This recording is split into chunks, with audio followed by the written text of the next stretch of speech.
Hello everybody. So today I will talk about calculus. The topic today is about integration. So now I will show you how to answer.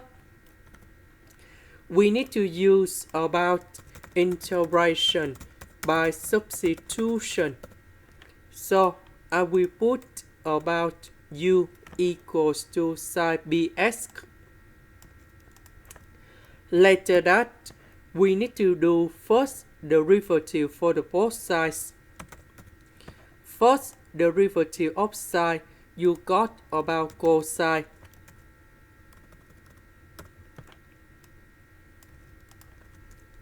Next, we do first derivative of bx, you got about b.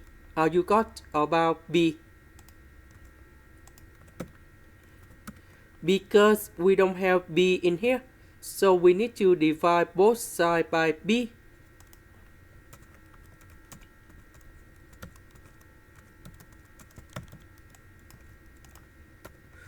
So this one we change by u.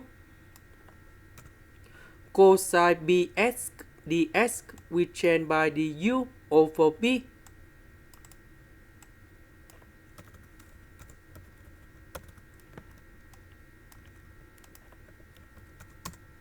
The integration of this one,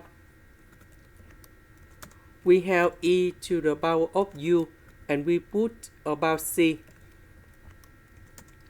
About u, that is about this one. This is the end. Thank you for watching.